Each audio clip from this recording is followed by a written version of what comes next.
This past March, a young woman from the church pounded on the door of a neighbor at 4 a.m. in fear of her life and made claims that she was being sex trafficked.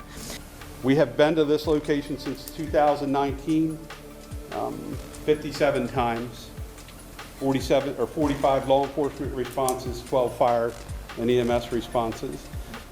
I have serious concerns about activity there, not only noise. I know that the pond is used for some religious services, whether it's baptisms that take place, hence the potential of drowning that took place there. We've had some criminal allegations that have been levied at that particular facility.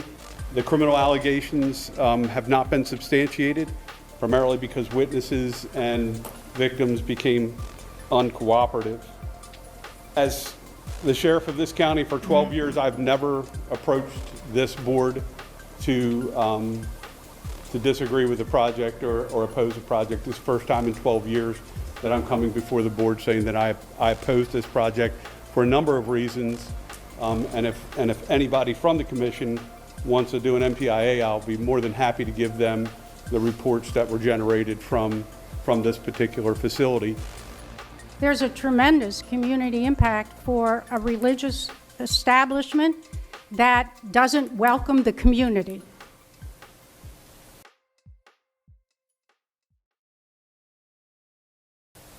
The people who live in the area are not welcome on the property, and Ken Kyler, our commissioner, made a visit and was stopped and was not allowed on the property. So that is a huge concern of all of us here in the community. Thank you. Like it was mentioned, we've had elected government officials have attempted to visit the church and have been suspiciously turned away, which I don't know many churches that don't have an open door policy. There are many documented instances of the church using large speakers, as we've talked about, to blast this music, or 24 straight hours of chanting that can be heard from neighbors over a mile away.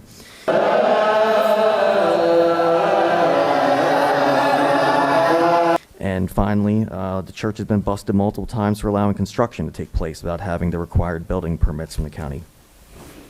So my point is, if this is how the church and its members behave while seeking approval from the county, what will their behavior be like once they get what they want? The organization has been and continues to be a menace to the surrounding communities, and we have major concerns that this misconduct and misbehavior will only escalate once they receive the approval they seek and expand their operation. It has not been 2 years, David B. Kraft. It has been 3 years since the concept plan. June 2023, I was there, and it's been 3 years, not 2. And your plan says here, your code says, let me read it, 155.052, site plan process, concept plan. A2, a concept plan shall become void 12 months after the concept site plan is reviewed by the Planning and Zoning Commission unless a final site plan has been submitted and accepted for review. It's been 3 years. This shouldn't even be before you right now for a vote. We have pending action in the Circuit Court. My name is Alex Fotop from the Law Office of G. Macy Nelson. Our address is 600 Washington Avenue, Suite 202 in Towson. I have the pleasure of representing Shirley Appleby and John Tremoloni, who are also here today, and I'm sure will share their 2 cents at a later date. My clients have concerns that this does not meet the requirements of the law, and I believe the Planning and Zoning Commission does have the authority to deny this application. I have a few things I want to cover, but based on the commissioner's conversation, I just did want to note section 155.052B provides the Planning and Zoning Commission authority to require a traffic study of the developer. So you do have the authority to require that of this applicant before you approve this plan. You also have the authority to deny this application if it doesn't meet any of the requirements of either local law or state law. You can see that in section 155.020A. So you do have tools in your tool belt to address some of these concerns that you've described. And now I want to cover some of the issues we think are in this plan.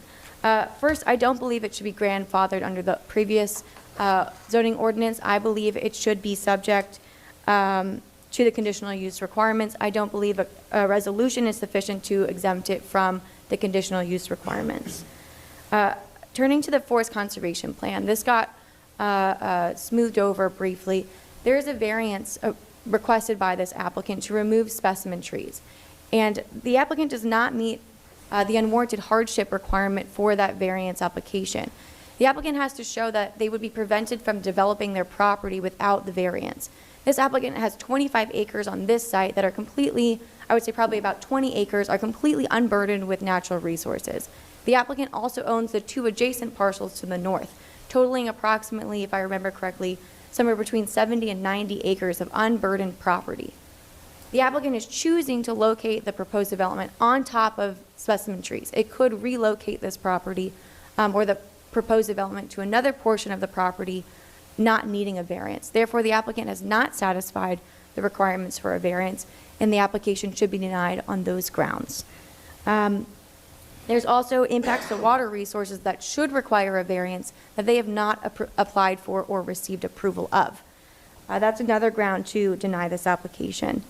I also believe there's inadequate landscaping and stormwater management. We provided a letter to the Planning and Zoning Commission in advance of this outlining those concerns. And a few more issues. The notion that this is on the expansion of existing facilities, those facilities, from my understanding, were not permitted previously. So they should be considered new facilities because they were not previously approved. And then finally, I don't believe the applicant has demonstrated that emergency vehicles can safely navigate the proposed drive. And I think that is something that should be required. I believe it's in the code. And because they have not demonstrated compliance of that, I believe you do have the authority to deny this application. Okay. So thank you for your time. Thank you. This is only before you because after being reviewed by county staff, it was determined that it was within compliance of all applicable codes and regulations. What does the state application or state know before making the determination on whether to do another study, to come back with recommendations? What was on that application? So I will mention that there was no traffic study done for this. The state did not require a traffic study. But they didn't require it because of what? Did they know the full scope of the project? The state received the same plan that Development Review and all other agencies received. On those plans, it shows that bus parking area. It denotes that there is a maximum capacity of 500 people. It makes mention of the 2 to 3 events that happen annually. A professional engineer who worked on this project, and I think he's had contact with the State Highway Administration about this. Yeah, so good morning again. Thank you for giving us this opportunity. We have requested for access permit from State Highway Administration for this project. We have made improvements at that intersection.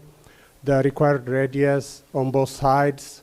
We have also provided a stop sign to slow down traffic that's going in and going out. So we tried our best, and the State Highway had the full plan set to review. And that's how we received the access permit approval from the State Highway Administration. It's not that we haven't done any improvement at that intersection and we are just going to follow the footprint of the existing gravel. We made improvements.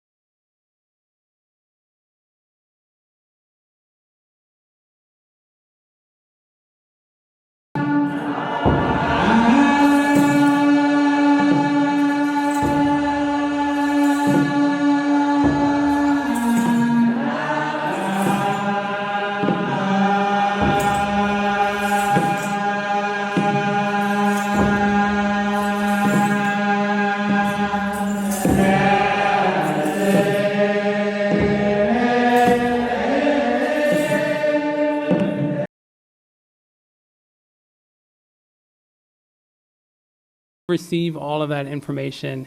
If those were taken into consideration, I cannot say for sure. We're raising concerns of things that we really can't do a whole lot about.